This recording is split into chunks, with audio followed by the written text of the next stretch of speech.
Good. Uh, so welcome all on welcome to the 14th webinar of Encose India. Uh, and today we came with a new topic, and I hope this will be also very interesting as you heard about or what you came across in our earlier webinars.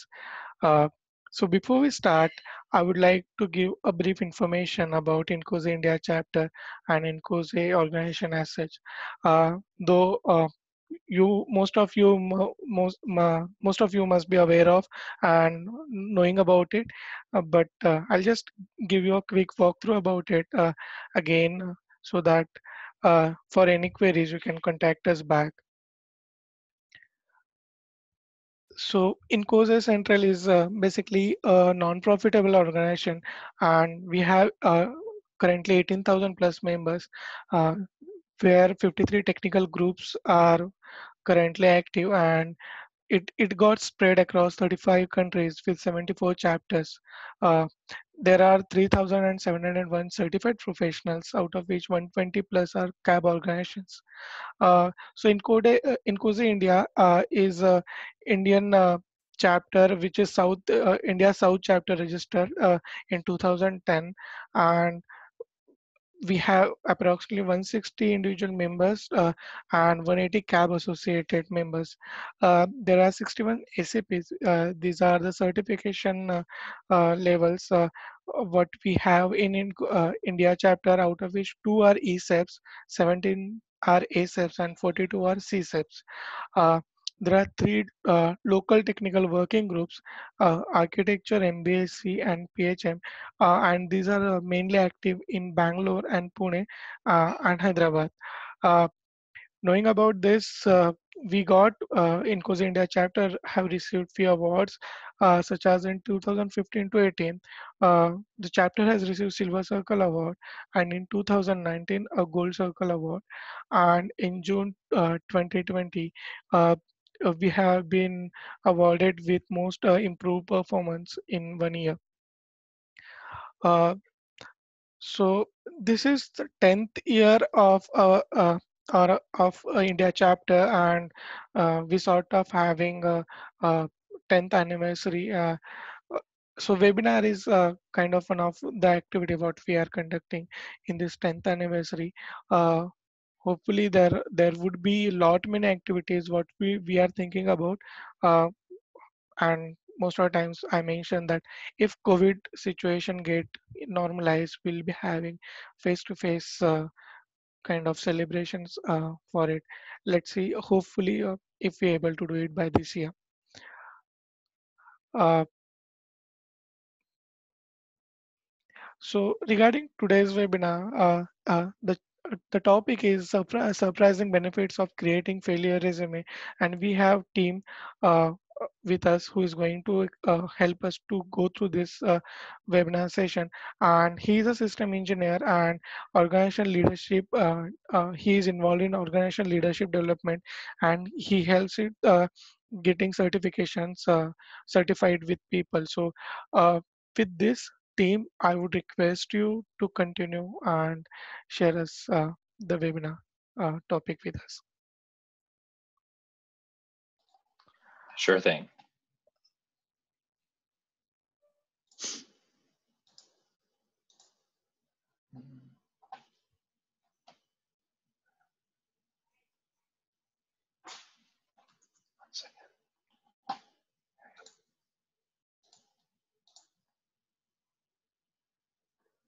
All right. Can you see my screen? Yeah. Excellent. Well, thank you for that wonderful introduction, and kudos to you and your organization for becoming getting the award for the most improved. It's a big feat, and I know it's not something that easily happened. I'm sure there's a lot of work and effort that went into that development. So many kudos to you and your team for achieving beyond what you set out to do, and making those great strides to become a premier systems engineering organization that supports the development of so many ACEPs and CCEPs when it comes to systems engineering. Because in my world, systems engineering is really important. And it's really powerful when it comes to really understanding how real systems work. So I wanted to congratulate you and your team for that. And thank you again for having me here on the INCOSE India webinar series. So my name is Tim Boyd, and I'm going to be talking to you maybe about a little bit different topic than you might normally or traditionally see or hear when you think about systems engineering. System engineering to me is a complex analysis of how things are connected together. There's a multitude of pieces or hardware or systems that have to connect, and there's a variety of different interfaces, there's a variety of different elements that really have to either physically or logically connect together in a physical or hardware or software element. But there's many things that happen along that journey from start to finish, as we're all aware, things that go well and things that don't always go well. And so when it comes down to the things that don't go well, we don't always share those details. And that's what this presentation is going to be about. We always like to talk about all the great things we've done in our lives and the very impactful things that we've done when it comes to sharing our resume with other people and trying to go for the next job, etc. But there's so much value in the things that didn't go well, things that we're learning along the way. And that's what I'm kind of pitching as a failure resume. And so there's a lot of powerful advantages of developing one. And we'll go through a bunch of elements in this package that I pulled together, a lot of discussions from both academia as well as industry, and provide you some real life war stories from folks who've actually been in the trenches, obviously doing the whole system engineering expertise, executing on big programs and big projects, and what they've been able to learn along their journey in their own path.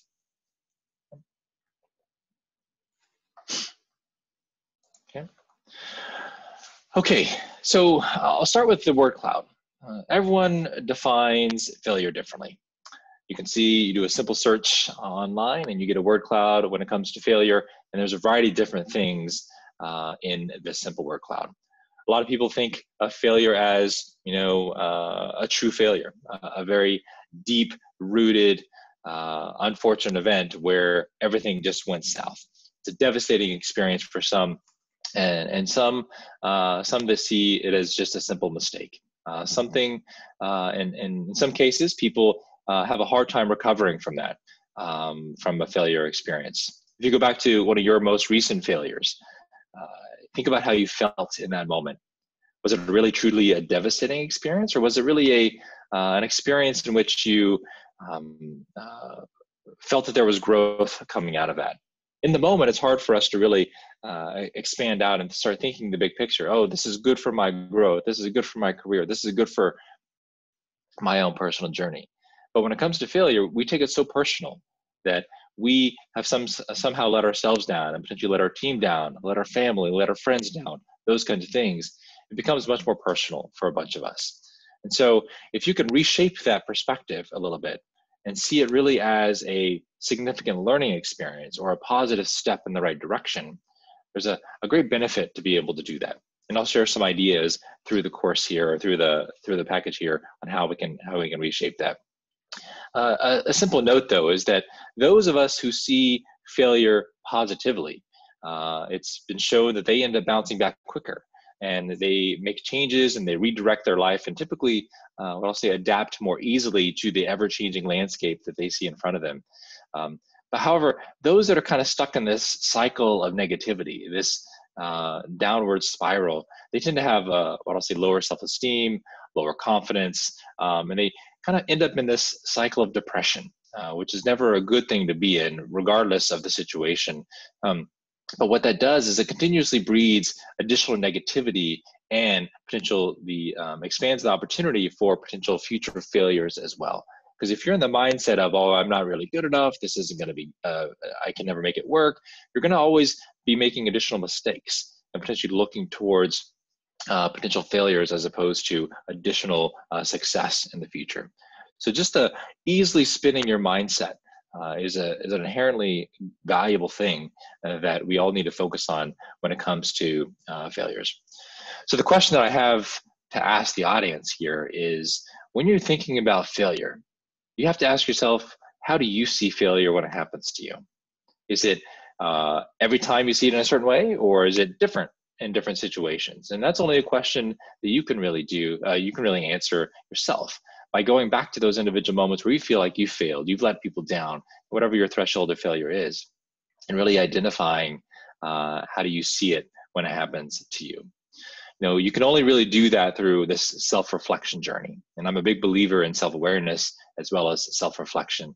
And you have to journey inward a lot of times to really find some of the core answers to your own personal growth and development. And you have to really start with yourself. So you have to look at your past experiences, especially your failures, and really start looking at those patterns. We're all engineers here. We all have an engineering mindset to some extent. And so if you start looking at those typical patterns and trends over time, you can start really gathering some interesting information about your own personal journey and then what you can define as failure and success. Okay.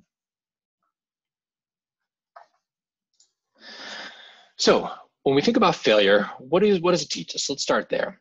I believe that failure teaches us, it's an experience multiplier. What do I mean by experience multiplier? I mean that every time you fail, you go back to that failure time and time and time again, at least I do. And you revisit that situation, that context, that issue that was happening, and what the outcome actually was. And every time you go back, you learn something new about the situation. It's almost like watching a movie over and over and over again. You always pick up on something new. Maybe it's something small, but it's something new as well. Something you might not have recognized before because you're seeing it with a different lens. You're seeing it with more maturity. You're seeing it with different perspective. And so all that being said, you should never review your failures just once. You should always go back over and over and over again to a certain extent, especially when it's relevant to maybe a given current situation. And so that experience multiplier, I think, is a really critical aspect of the teaching aspect of failure. Failure does increase our resilience overall. I'm sure you've heard of the people that are really successful or they failed a lot. They have a lot of resilience, thick skin, those kinds of factors. They don't let the failure get them down. By all means, no one's perfect. Everyone has probably significant issues with failing all the time. But I definitely think that the more you know in terms of how failure actually happens, you really have this built up resilience associated with any given situation. And it's a really powerful asset to have and skill to have on your own in your own life. Professional growth, obviously, I think that's a no-brainer. We continue to grow, and a lot of people, at least across multiple industries here where I'm based, they look at if you've had big failures, and it's not necessarily that maybe it was your fault or so, but I feel like a lot of people are starting to view that as you've learned a lot from that potential experience. Not that, oh, you're not ready for the next level. It's just, hey, this person's learned a tremendous amount and they've grown so much more than maybe some of their colleagues because they've kind of gone through this really hairy situation when it comes to a big failure or a big debacle or something like that associated with a particular situation. So that professional growth is almost a valuable asset, especially when you have very challenging environments that could potentially result in failure or some perception of failure along the way. I had a great mentor of mine who suggested that every time you fail or every time you do something that doesn't work out very well in your favor, it builds up this scar tissue. If you're familiar with the human body, as you injure it or you age, things like that, there's scar tissue that builds up around joints and scars and wounds and all those kinds of things. And so he'd like to say that scar tissue is there to remind you of the battles you fought and potentially the battles you've lost, but it helps you as a guide, and it helps you realize that this may not be the right path because you may result in the same situation and build up additional scar tissue by incurring additional injuries along that path. So it's a constant reminder and a constant guiding light that helps you realize the direction you need to go. And then finally, I'll offer it's the alternative to regret. You've heard so many people, towards the end of their lives, the end of their careers, they say they forget or they regretted not doing something in particular. And the important aspect of failure is that you have to be brave and you have to be confident enough to go after a certain situation and have that entrepreneurial spirit and mindset and really take it head on. And if you fail, It's okay, you failed. At least you won't have that regret later on in life. So it's just an alternative path that you could take to the traditional element of failure here. Okay, so that's just the baseline of what does failure actually teach us. They're pretty fundamental elements, but I wanted to at least cover that and have that up front here. Okay. So in my world, in the aerospace world, I interviewed a tremendous amount of senior engineering leaders, people in academia, rising engineers from multiple universities as well, and around the country, around the United States, and they really shared their experience. And the way I kind of pitched this particular, what I'll call survey, if you will, was I asked them three very simple questions. Number one, can you recall a very specific failure early on in your career that had a tremendous impact, or that you revisit as an excellent lesson throughout your career? Number two, what actually did that teach you, that particular failure, that particular moment? And number three, what effect do you think it had on your career? Was it a positive effect? Was it a negative effect? Did it potentially hamper your development or your professional growth?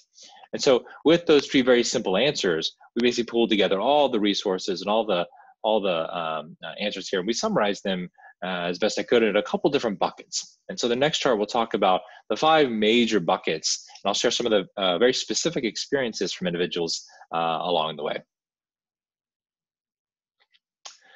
All right, so from a 5 buckets perspective, we'll start with the first one. A lot of folks believed that one of their biggest failures arose from the fact when they rushed to the fire. And so when we talk about rushing to the fire, you know, we've all heard the term potentially firefighting, where you're going in and you're basically just battling all the time, trying to solve problems, solve issues, all that stuff as maybe as a lead or as a manager. And you're trying to make things better over the course of time, but you can never seem to be proactive. You're always in a reactive mode. And so this rushing to the fire is somewhat in that line for some of the folks that we talked to in the survey. Whether it's they're taking over programs that are in trouble, you know, typically if you're asked to take over a program that's kind of on fire, that it's burning, and it really needs a lot of help, typically that it could end well or it could end very, very badly for you. Now, the key is, and I think the failure that these folks talked about was that when they were asked to do that, they didn't necessarily have the support of the higher level parts of the organization, even though the person that tapped them, maybe it was a peer, maybe it was their boss, but they didn't have the top cover and they didn't have the grassroots cover as well. So whenever something went south, one of those 2 pillars of that organization turned against them, and they basically ended up having a very, very bad situation that they had to deal with, on top of a program that was underwater and potentially behind cost and schedule as well. So rushing to the fire is really an important thing, especially if you have the support from everyone around you, both above you and below you as well. Again, similarly, people talked about when they rushed in to try to help an individual in a specific situation. I think the empowerment of all people in today's world, people are trying to do more and more things on their own before asking for help. It's just a different world that we live in today. But I think a lot of people just want to do the right thing and they want to help. But sometimes coming across and helping before people ask can come across as authoritative, very teachy, those kinds of factors. But really, maybe the intent or that person's heart was actually in the right place, but the way it was perceived and received from the other end was not necessarily conducive to getting help. They said if they wanted help, they would have asked for help. You didn't need to come in and try to save the day with that element. So trying not to solve everyone's problems is really an important aspect here from rushing to the fire, because you can't solve the world's problems. All you can do is focus on your own sphere of influence, your own sphere of your own little bubble here, and really do what you feel is right to impact the things that you potentially have a connection to, and help people along the way as best you can. But again, make sure you're not rushing to the fire, because that's a potential way for you to end up and resulting in failure. And I'm not advocating that you shouldn't take on hard problems and take on hard challenges at all, but I do think that there should be stipulations or elements in place to support you in case things don't go well. So there's an element there just to think about when you're taking maybe your next challenging assignment there.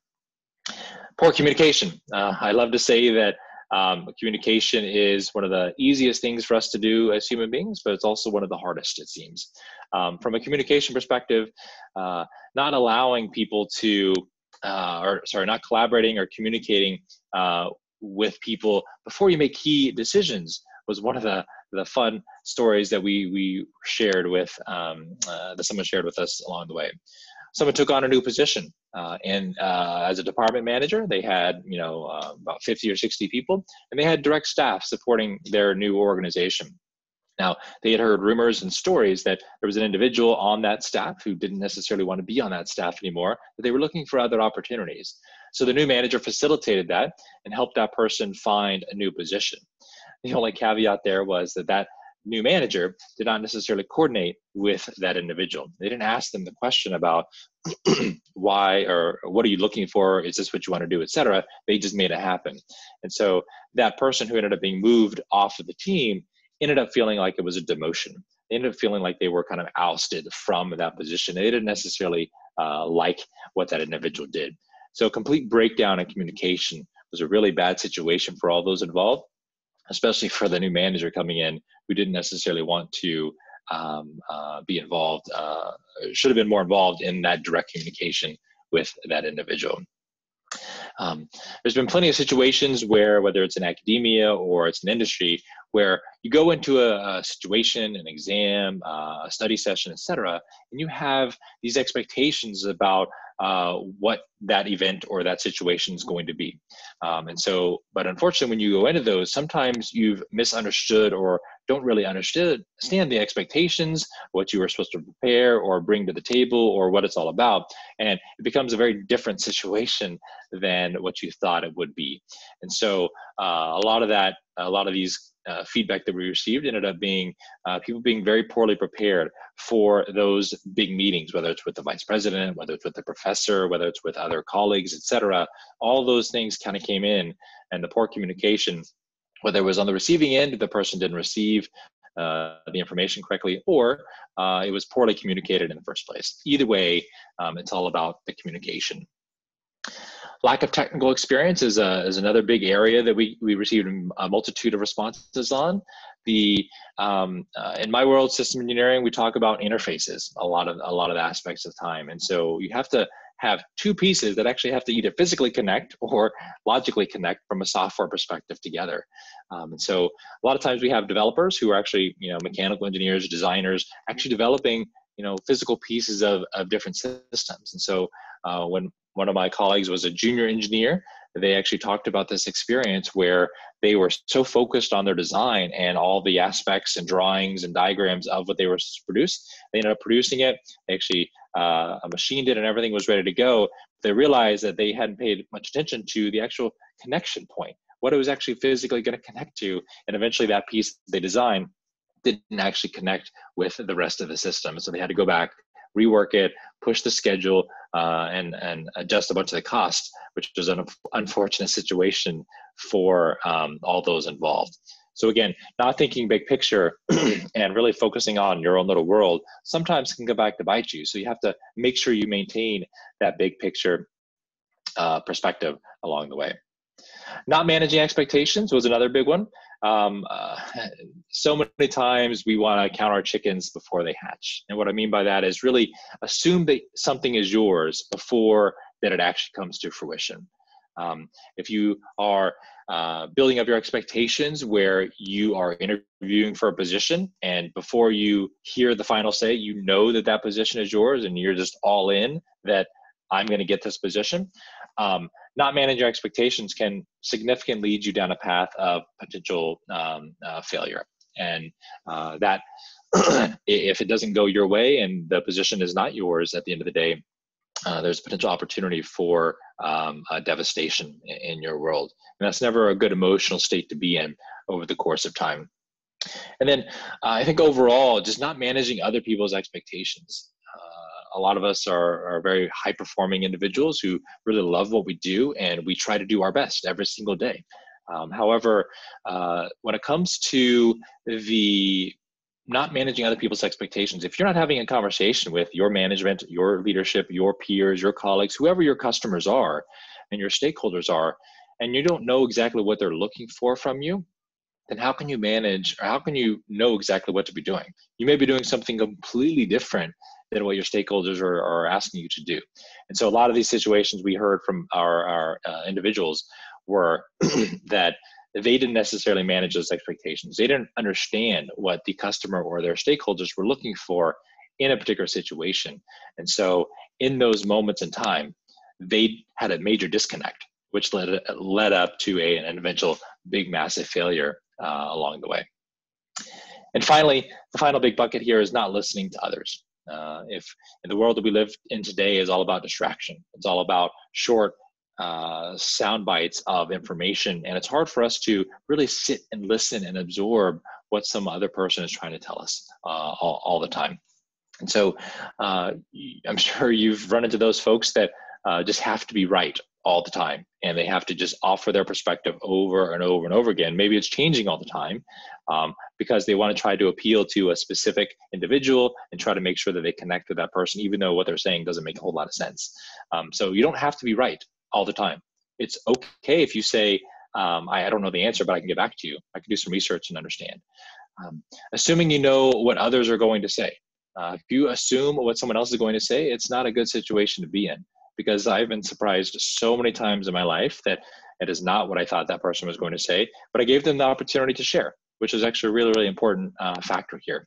So these are the major buckets from failures along the way, from both academia and industry, people hearing all the same types of things over and over and over again. It was very interesting to hear all the stories and how they effectively grouped together into these 5 major buckets. So as you're going into your next failures, think about, see if you have experiences that fit into any of these buckets as well, because I'm sure that you do, and then you can actually leverage this as we go into the next couple questions and the answer session here. So what do people learn out of this situation? That was question number 2. What did you learn from this particular situation? Obviously, taking risks and getting out of your comfort zone was a big deal. Ensuring you have support from all directions. We talked about that. And then I think an interesting one here that we kept hearing over and over again was things are really never that bad. We have this uncanny ability as human beings to really put a veil around everything else and really make sure that we are focused on the negativity and the current situation, which is a very important thing to do. It helps us get into that specific mindset that we need to be in sometimes. But we can spiral into this very, very deep negative environment. And when you think about it, things really aren't that bad. They're not usually as bad as we potentially perceive them to be. And I always have a reminder, have to remind myself that things aren't as bad as I'm making them out to be. Things could be a whole lot worse. And so you have to always kind of put any failure in perspective when it comes down to the situation. If you've ever worked with a great leader on any team, you realize that good leaders don't assign blame.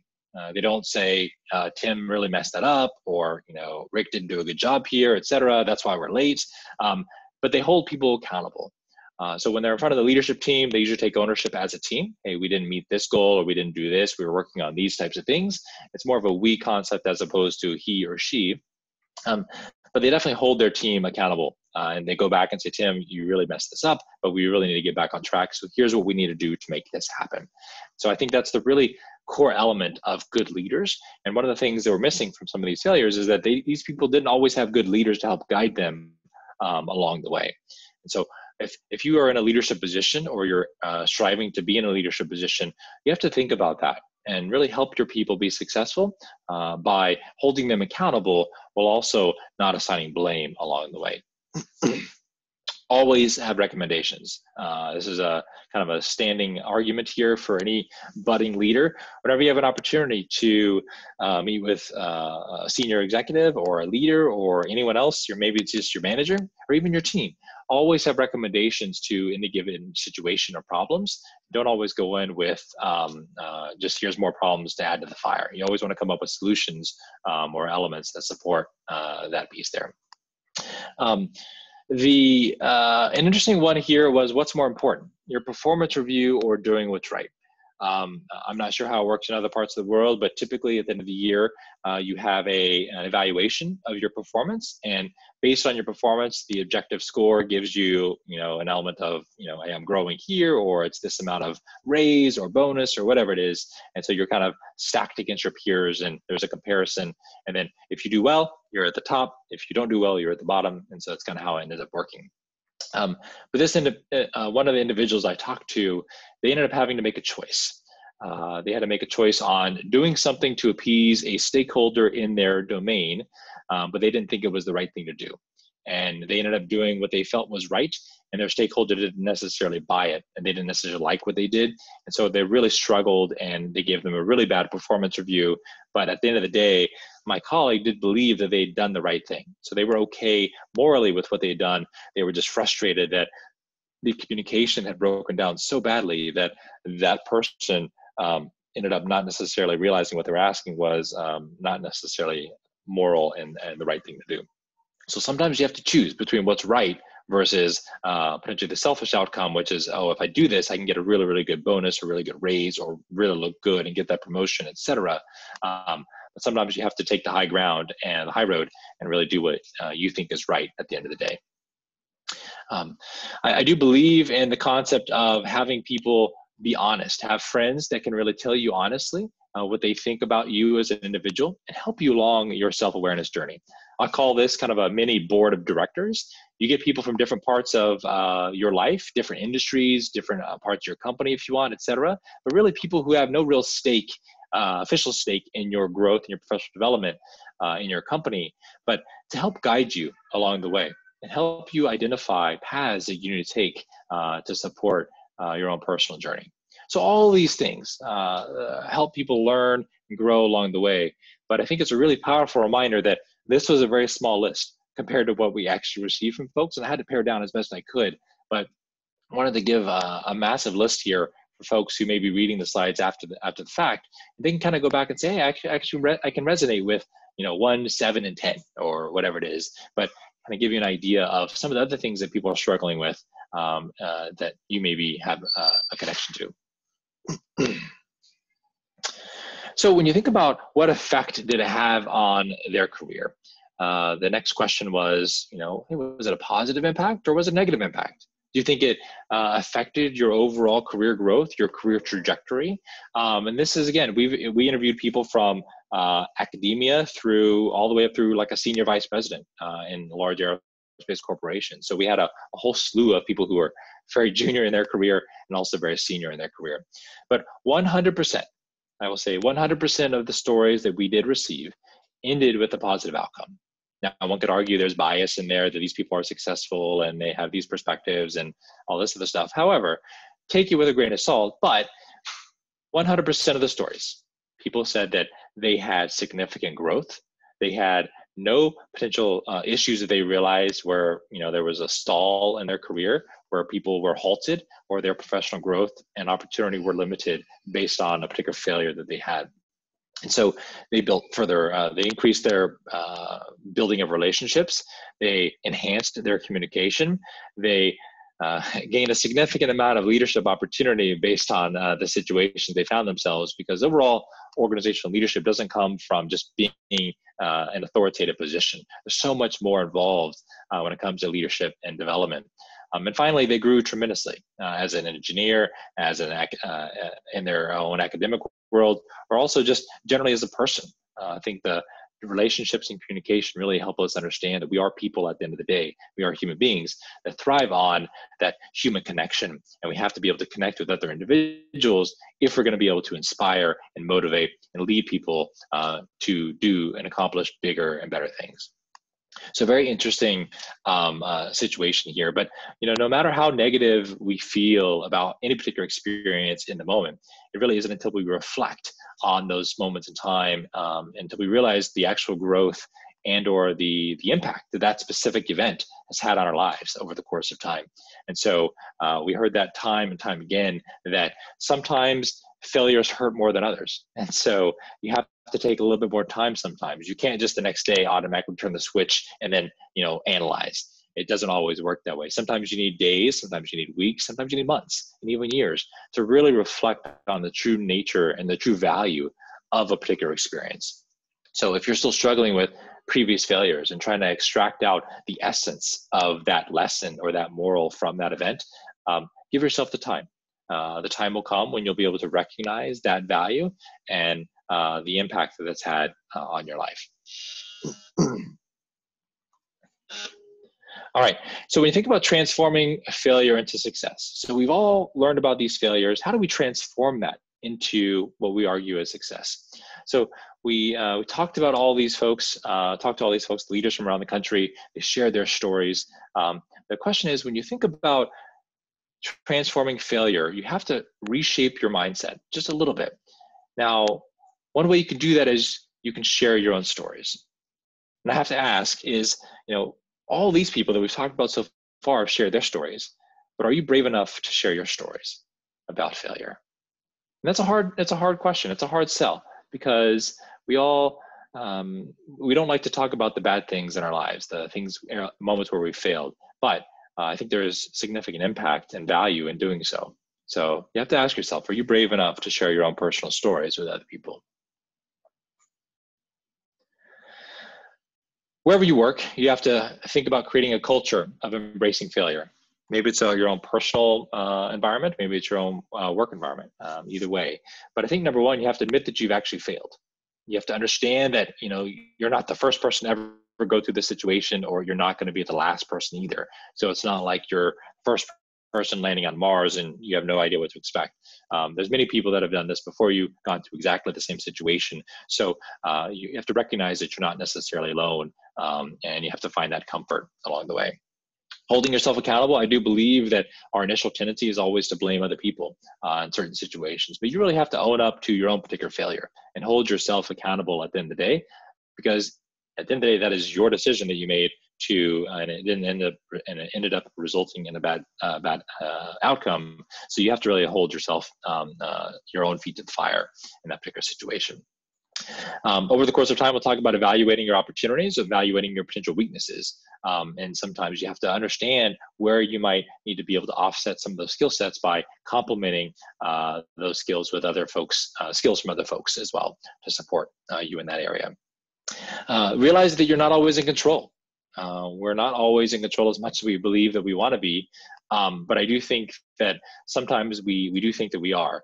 And sometimes we have to let go of what we can't change. And only then are we going to be able to be successful at the end of the day.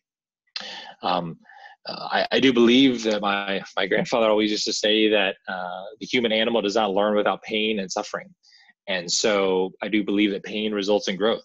No matter how hard it hurts or it stings in the moment, I do think that we have to sometimes struggle emotionally, physically, mentally, in order for us to really recognize growth. Because those are the moments that stick out in our minds and our memories as that was a pretty rough situation to be in. I didn't necessarily want to do it all over again. And then we do need help from other people. There are 7 billion people on this planet now, and I think that there are many people who are willing to help. So many people in my career have helped me along the way, and it's an important aspect that you have to recognize that you definitely need help from other people. And finally, sharing your stories and encouraging other people to share theirs. The only way we can create this culture of embracing failure if we're confident enough to share our own stories and encourage other people to share theirs. So there's this element of bilateral sharing, bilateral reciprocity that we have to create in order for us to be able to be successful in this failure resume concept. So you may ask, how can you document your failures and share those with other people? Right? So I postulate, there's this concept of a failure resume, and I will say that this isn't my idea. This is an idea that's spawned from a graduate student at the California Institute of Technology, who's now gone off to do all kinds of amazing things. And they, I think they published this first concept in an article in Nature, in the Nature journal. But the idea of this failure resume is really documenting and sharing your failures through a resume. Failure resume is basically like a normal resume, but instead of all the great positive things that we tend to put, we grew the business by 20%, or we increased revenue share by 10% for investors, or whatever your outcomes are that you'd like to share with potential new employers, that it's all about the other aspects of your journey that are kind of important stepping stones to get to those successes, right? But they didn't necessarily result in a direct success, or they didn't necessarily they weren't necessarily a positive situation. So in order to grow that revenue share by 10%, you may have been turned down by 30 other businesses before you hit the jackpot with one or two other big clients that really turn things around for you.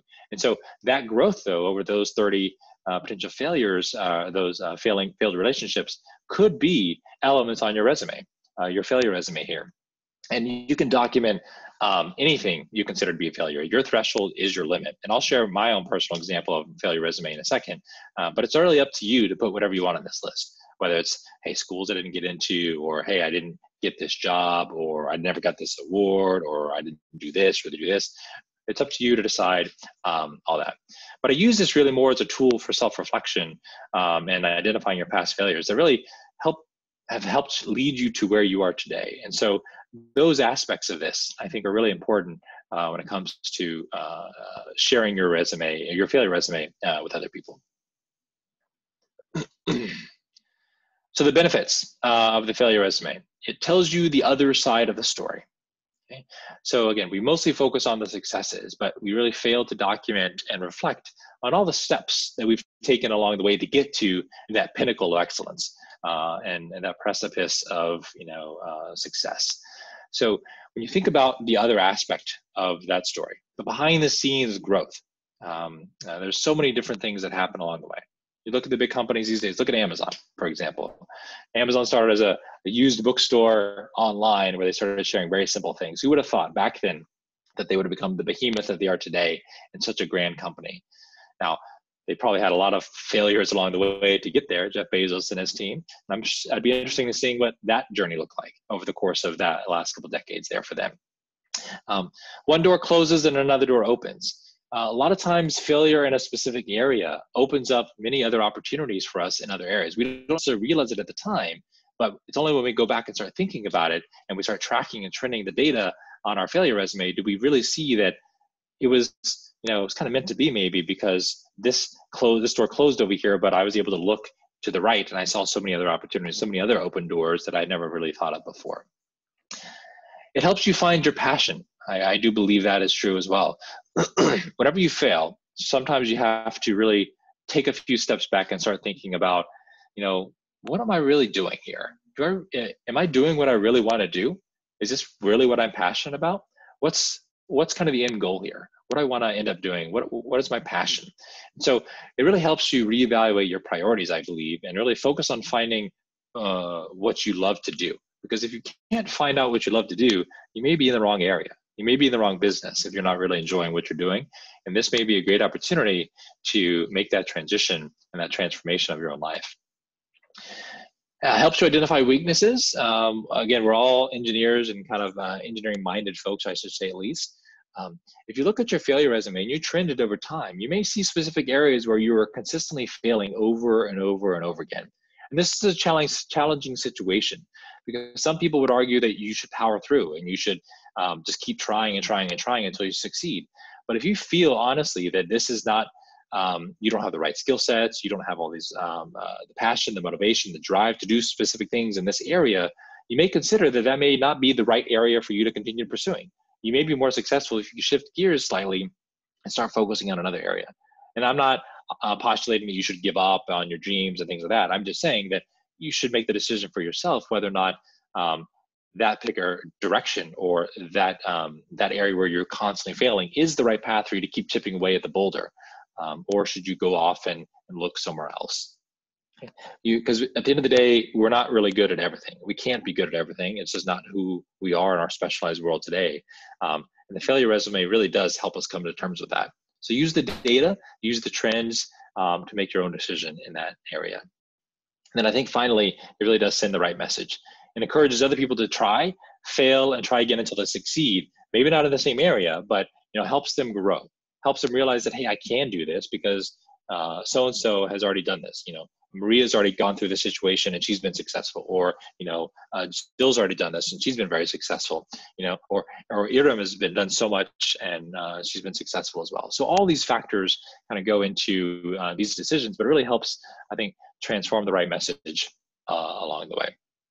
Okay, so this presentation would not be complete without an example of a failure resume. So I will offer my perspective here. A very simplistic example. It's more of a cartoon version, but a very simplistic version of my own personal failure resume at the end of the day. When I think about academia, schools that I didn't get into, when I came out of high school, I really wanted to be a video game developer. And I wanted to, program, design, and develop video games because it was a passion of mine. And I really, really believed in the power of the stories that they told. So Carnegie Mellon, I applied. They had the best computer science program in the country. Unfortunately, I didn't get in. And I will say I was devastated at the time. And I didn't necessarily think there was another path forward. I honestly didn't. I was very myopic at the time, and I didn't think that there was other things that I could do with my life. And so I was really disappointed. It took me a while to get over that. Shortly thereafter, I received another rejection letter from Stanford University, which was another big, great school that I really wanted to get into. It was really challenging for me as well because I was always touted as the great academic and I was going to go far and be successful. But here are two of the best universities in the country. I was unfortunately not successful in getting into. So I was very disappointed with my potential academic career ahead of me. However, shortly thereafter, I did get an acceptance letter from the California Institute of Technology, or otherwise known as Caltech. And it was a really blessing in disguise for me. Again, going back to that perspective of, one door closes and another door opens. That was exactly the case here. And I think the year that I matriculated to Caltech they were #1 in the world for a couple years running. And so very fortunate to have gone to such a great school. But again, I didn't necessarily help the initial devastation that I felt from the rejections. So I always go back and remind myself that, again, just because you don't get your first choice or these things, that other things will definitely work out in your favor. I've applied to a multitude of jobs in my career, and I haven't received, sometimes I haven't received callbacks. Sometimes I haven't even been selected for the interview. Sometimes I, made it to the final round and I didn't get the job. And there's been a plethora of those across the aerospace industry. And so I will say that, while some of them I really thought that I was going to get, and it really hurt more than others, there are a multitude of times where I have been unsuccessful in job searching across the industry here. So again, many failures have led up to that. It's not just someone looks at you as successful and you have this clear trajectory. There's so many things behind the scenes that people don't necessarily know of along the way. And I threw this other last bit in here for fun. The extracurricular activities, I love because I failed in so many areas of my life here and I needed to share. From a musical perspective, I'm a huge believer in the piano. I love the piano. I love how it sounds. I love going to concerts and I love playing the piano. However, I'm not very good at playing the piano. Over the course of time, I felt at this point in my life, I'd be kind of on the level of a concert pianist, probably not that great, but I mean, I can actually play some really amazing pieces. But I'm at the very point where I'm almost like a mid-beginner, and I'm still struggling with the piano, the keys on the piano and how it all works. So there's some challenges there along the way. You see the picture of the runner here. I've always wanted to run a half marathon, but I seem to always tap out at the 10K range. I can never seem to go beyond 10K.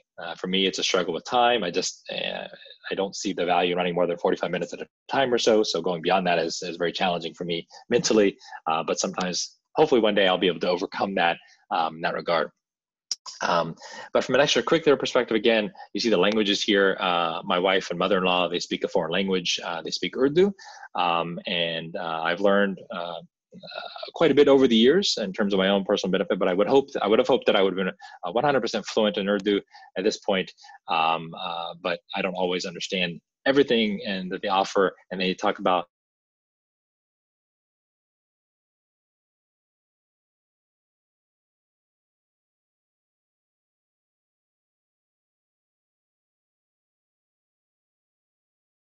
so I do think that is a failure.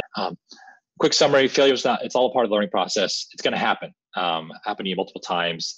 We can learn really a tremendous amount if we reframe our perspective and we really think through it. And then you have to be able to share your experiences with other people. You have to leverage this concept of a failure resume. It doesn't have to be formal, it can be informal as well, but definitely think about it and share those experiences with other people. That's the only way we're going to be successful along the way. And I will offer this final slide here. I just want to kind of mention here that we talk about engineering, we talk about failure, everything else. Dr. Rick Hefner here is on the line as well. I'm also an instructor for the Caltech Center for Technology and Management Education, where they offer customized courses to support development in engineering and to help people through these processes to make sure that they have the skills necessary so that they can be successful. They don't necessarily fail along the way.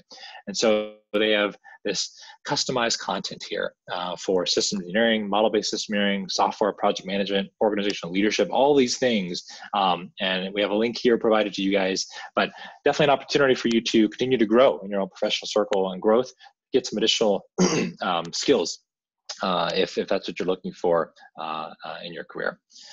And so with that, I think I'm done. So I'll hand it back over to the chair here.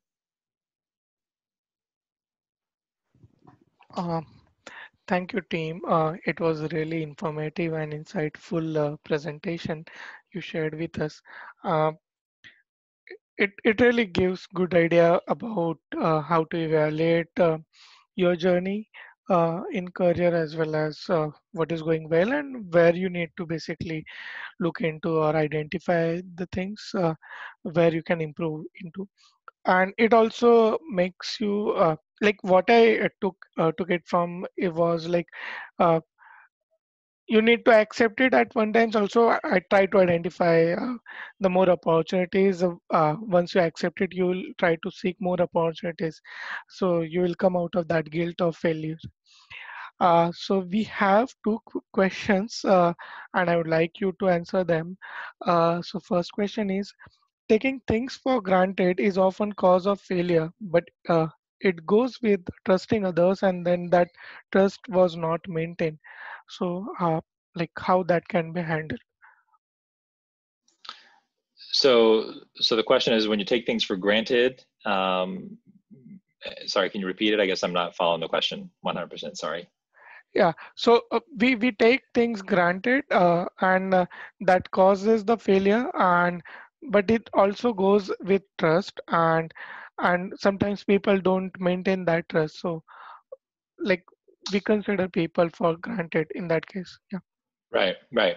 Yeah, so I mean, taking situations for granted is definitely something that we all have to work on in terms of our own personal growth, because as you mentioned, whether it's a situation you find yourself in or the relationships that you built up over time, if you take them for granted, there's going to be a breakdown at some point in time. You know, you're going to cross the line, someone else is going to cross the line, you're going to trust somebody, and that trust is eventually going to break. And so if you just take them for granted along the way, there are a multitude of ways that you can that situation can fail. I'm a big believer in this. When I teach on organizational leadership, I talk about this trust model, where you have this constant feedback loop of, you know, you're taking risk here, you're having a conversation here, you're looking for feedback, et cetera, and giving people the opportunity. But if you take people for granted, you know, they're going to recognize that, you know, that you're the culture that you're breeding, the elements that you're talking to and you're preaching here aren't necessarily maybe in alignment with their own specific situations. They may not necessarily want to connect, or they may not resonate with that style of leadership, and so they may actually end up, you know, transitioning from working with you, or they want to get away from the relationship, or whatever the situation may be. And so it's a great point about, you know, making sure that you do right by everybody, because everyone brings something very unique to the table, and I think over the course of time that's only going to mature and grow better, and grow. So you have to make sure that you constantly recognize the value that anyone is adding to the team, and help them, and make sure you don't take them for granted. Otherwise, I'm sure they will be more than willing to take their skills elsewhere. Okay. And so like there is another query is like, can you elaborate on people don't always forgive or forget? Sure, no, that's a great one. I skipped over that one.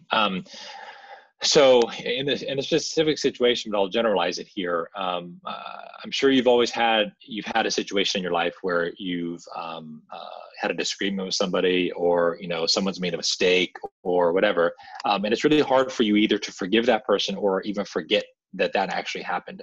As much as people say, "I apologize, it won't happen again," this or that, a lot of people do remember that specific moment in time because it was such a powerful devastation to them, or it really set back their career or this or that.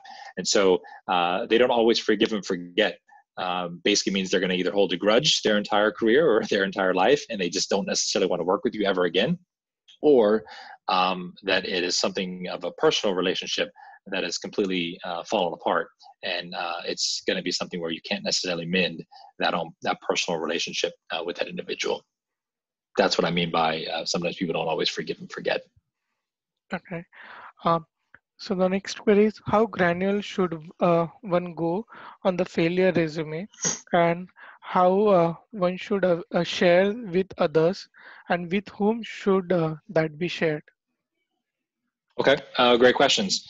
From a granularity perspective, I would argue this one's a tough one because for me, I'm more about the big picture. If I get too in the details and the weeds about, oh, I misspelled this word on this thing, that's a little too detailed for me when it comes to failures.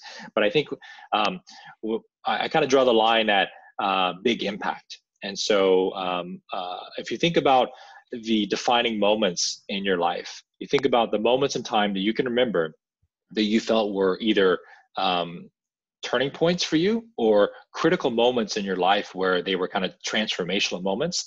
I think about those as kind of those big buckets you should actually think about when it comes to your own personal failures, not getting down into the minutia of very specifics.